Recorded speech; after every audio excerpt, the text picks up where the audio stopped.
हमारे साथ जुड़ने के लिए। दूसरे चरण में आपके बाकी विचारों को हम सम्मिलित करेंगे।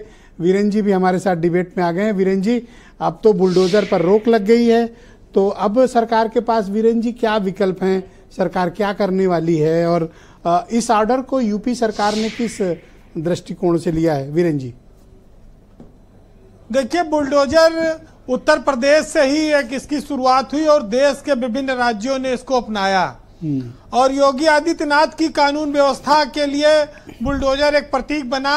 वो एक सख्त मुख्यमंत्री के तौर पर आए, जिससे कि ये माना गया कि अपराधियों के खिलाफ योगी बुलडोजर बहुत सख्ती से चलाते हैं।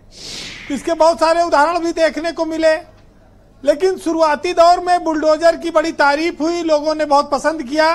धीरे धीरे बुलडोजर लोगों को खटकने लगा, कष्टकारी लगने लगा और कई बार अन्यायपूर्ण हो गया। अब लोग बुलडोजर की कार्रवाई से दुखी भी होते हैं, उसकी समीक्षा भी करते हैं। वैसे सुप्रीम कोर्ट ने कहा है कि अगर कहीं पर अतिक्रमण है, कहीं सार्वजनिक संपत्ति पर इंक्रोचमेंट है, कब्जा है, रेल मार्ग पर कहीं कोई परेशानी, वहां बुलडोजर चलाइए, वहां बुलडोजर चलाने पे कोई रोक नहीं है। बदमाशों पर, अपराधियों पर जब तक फैसले ना हो जाए तब तक बुलडोजर न चलाइए। देखिए, एक सीए को लेकर आंदोलन हुआ था यूपी में, तो उनके बाकायदा पोस्टर लगाए गए और उनकी संपत्तियों कुर्क की गई और उसमें जो सार्वजनिक संपत्तियों को नुकसान हुआ था वो पैसा वसूला गया। इसी लखनऊ में भी हुआ, बहुत सारे लोग उसमें जेल भी गए। तो ये बुलडोजर उसी कानून व्यवस्था का एक प्रतीक बनकर लगातार उभर रहा था। अपराधियों तक तो जब तक मामला था तब तक ठीक था, लेकिन जब इस पर राजनीतिक रंग चढ़ने लगा तो ये बुलडोजर विवाद का कारण बना और बुलडोजर ने बहुत हद तक योगी की सरकार को रिपीट कराया।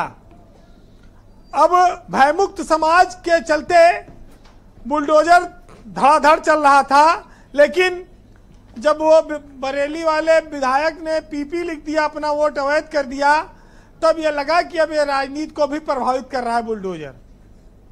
क्योंकि आजम खां के फिर हमसफर रिसोर्ट पे भी बुलडोजर चला, फिर महाराष्ट्र में कंगना रनौत की बिल्डिंग पे बुलडोजर चल गया, फिर जो है गायत्री प्रजापति की पत्नी बुलडोजर के डर के मारा वोट देने नहीं आई राज्यसभा में। बहुत सारे लोग ऐसे रहे जो बुलडोजर से बहुत ज्यादा डर गए। मुकदमा दर्ज होने के बाद लोग ये डरने लगे कहीं हमारा घर न गिरा दिया जाए। बुलडोजर पीड़ित लोगों के तत्काल आंसू पोंछने में तो बहुत सहायक है, बड़े उनके दिल को सुकून देता है जिसके ऊपर जुल्म हुआ है। लेकिन कई बार बुलडोजर जब चल जाता है तो माँ बाप, परिवार, भाई बहन, उनकी क्या गलती है, उनको घर बेघर होना पड़ता है। ये एक बड़ी सामाजिक समस्या सामने आ रही थी। जी ब्रजेश जी, हम जब बात करते हैं तो समग्रता में करेंगे। हमको बुलडोजर के फायदे और बुलडोजर के नुकसान, उन दोनों के सामाजिक पहलू को रखना पड़ता है सामने। और अगर इस समाज में अपराध न होता, गुंडागर्दी न होती, ज्यादती न होती, तो बुलडोजर की शायद जरूरत न होती। लेकिन अत्याचार, अन्याय बहुत ज्यादा जब रहा है तो स्वाभाविक है कि बुलडोजर चलेगा और बुलडोजर भी कहीं कहीं गलत हो सकता है, इस पर भी कोई शक नहीं है। लेकिन सबसे बड़ी बात यह है कि एक तमाशा देखने का एक दौर चला है और बुलडोजर, अब मैं कहूँ खुदाई करे लायक तो लोग वो भी खड़ा होकर 50 लोग तमाशा देखेंगे क्या खोद रहा है। ये जेसीबी ही बुलडोजर है। तो हमारे समाज में हर तरह की व्यवस्था है। जो मुकदमे 20 साल चलते हैं, 30 साल चलते हैं, बुलडोजर गंगा राम ही शक्तिमान है, हम लोग आज करता रहा है। एक पहलू ये भी है। जेसीबी ही बुलडोजर है। ओके, तो ये न्याय की जब गति धीमी है तो बुलडोजर न्याय से लोगों को त्वरित राहत मिलती है, ये भी एक पहलू है उसका, इसको भी देखना पड़ेगा। वैसे अपने यहाँ आजकल ये कहा जाने लगा है कि पत्थर पूजने से भोले बाबा मिलते हैं और अपराध करने वालों को बुलडोजर बाबा मिलते हैं। तो ये अलग अलग नाम दे दिया गया और योगी इस नाम को कभी ठुकराते नहीं हैं, वो इसको पसंद करते हैं।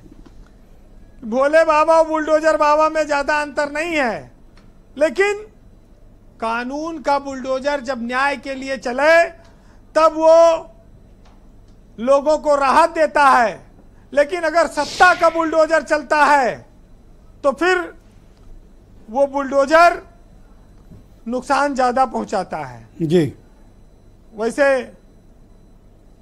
उत्तर प्रदेश में कि इस बुलडोजर नीति को आसाम से लेकर महाराष्ट्र और मध्य प्रदेश तक अपनाया गया है, और हमारे समाज में आपने देखा है कि योगी बुलडोजर के लिए मशहूर हो गए और कुछ लोग कुत्ता भैंस बकरी खोजबीन कराने के लिए भी मशहूर हुए। हमारे देश में प्रदेश में नेताओं की अलग अलग किस्म की फौज रही है, जिसकी अलग अलग तमन्नाएं और हसरतें रही हैं। फिलहाल सियासत और सत्ता समय के साथ बदलती रहती है। एक शेर है राहत इंदौरी का, सुनिएगा कि कभी घमंड मत करना, तकदीर बदलती रहती है, शीशा वही रहता है, बस तस्वीर बदलती रहती है। क्योंकि ये लोग जान लें कि दर्द की हद से गुजारे तो सभी जाएंगे, और तैरे या डूबे किनारे तो सभी जाएंगे, और कोई कितनी भी बुलंदी पर चला जाए पर आसमान से उतारे तो सभी जाएंगे। क्यों? हाँ?